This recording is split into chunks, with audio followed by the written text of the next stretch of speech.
สบายดีนี่เด้อจะทดสอบเสียงเนาะตอนนี้นี่ก็ได้ต่อกีตาร์ด้วยเนาะกีตาร์เป็นตัวนี้เนาะเดี๋ยวกีตาร์ให้เบิ่งครับกีตาร์กีตาร์มันมีตำหนิอันนั้นเด้อมันมีตำหนิอย่างฮูแจ็คเนาะบ่ตำหนิมันอันนี้มันเฮ็ดให้เสียงอันนั้นเฮ็ดให้เสียงจี้เนี่ยให้ฟังเสียงนะเวลาลิ้นแล้วมันเฮ็ดให้มีเสียงจี้เนาะอยากบอกว่ามันบ่ได้เป็นนำเอฟเฟกต์เด้อเนาะรับประกันให้เด้อมันเป็นนำกีตาร์เดี๋ยวจะเวลาทดสอบเสียงมันจะได้ยินเสียงแบบจี้ไปนำนะก็เลยอยากบอกไว้ก่อนเนาะว่ามันเป็นนำกีตาร์เด้อโอเคตัวที่1เนาะเป็นเสียงคีย์ละล่ะที่2เป็นคลีนโซโล่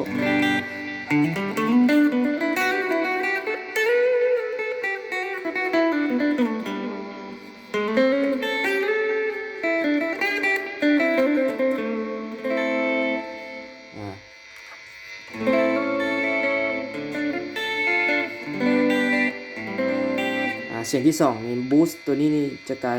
คอนโทรลตัวนี้จะกลายเป็นเสียงmodulation เนาะเดี๋ยวเฮาบ่ใส่เฮาก็บ่เป็นหยังอันนี้เสียงที่2เนาะเป็นclean solo แล้วก็ที่3เป็นเสียง clean chorus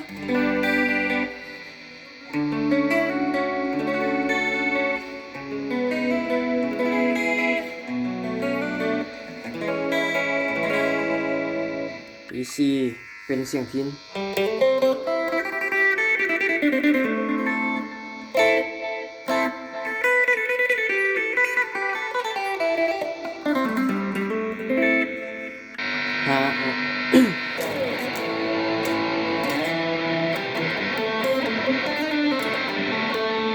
power chord ตัวนี้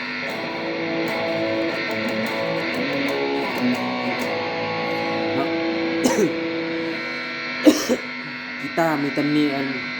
เสียงจี้เนาะมันก็เลยฟังแล้วมันจะคือมีเสียงจี้เราเดี๋ยวจะปิดโวลูมกีตาร์ให้ฟังนะตอนนี้ปิดโวลูมกีตาร์แล้วเสียงเงียบเนาะโวลูมนี่ก็เปิดจำเลยเนาะโวลูมตีนนี่ก็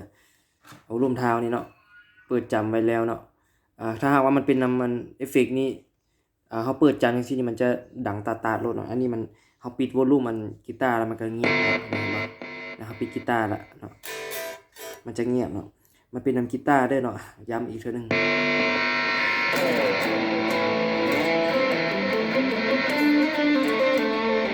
ตอนนี้เป็นเสียงโซโล่แล้วเนาะตอนนี้นะเสียงที่6เสียงที่7ก็เป็นโซโล่มีเสียงคอรัส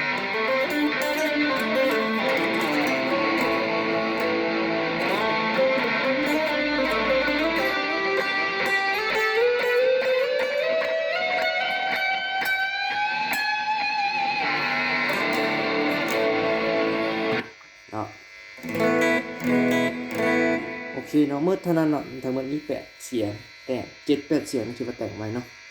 โอเคเดี๋ยวเรามาได้มาเบิ่งวาวเนาะลืมเบิ่ง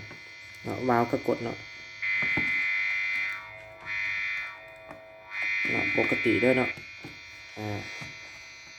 หาประกันเนาะมาอันนี้มาเบิ่งตัวต่อไป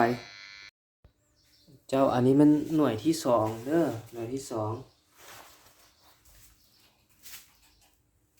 แต่งเสียงแล้ว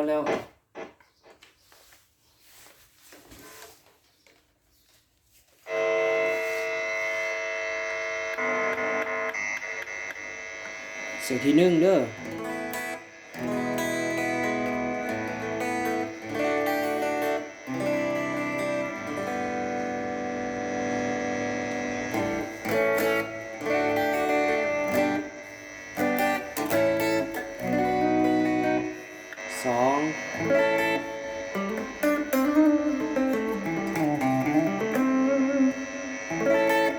เป็นเสียงคีนโซโล่เนาะแล้วก็ตัวนี้เป็นคอรัส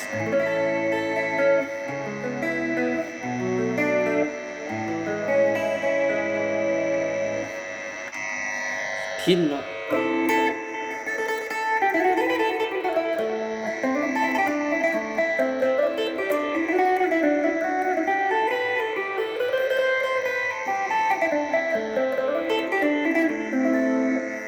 โ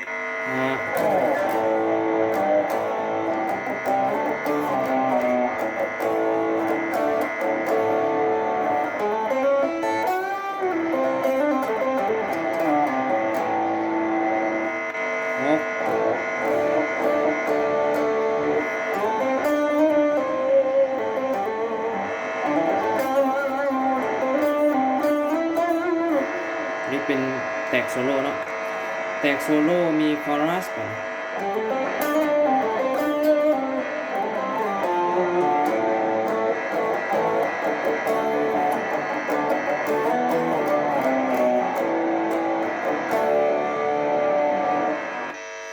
อันนี้เป็นเสียงแตกอีกเวอร์ชันนึง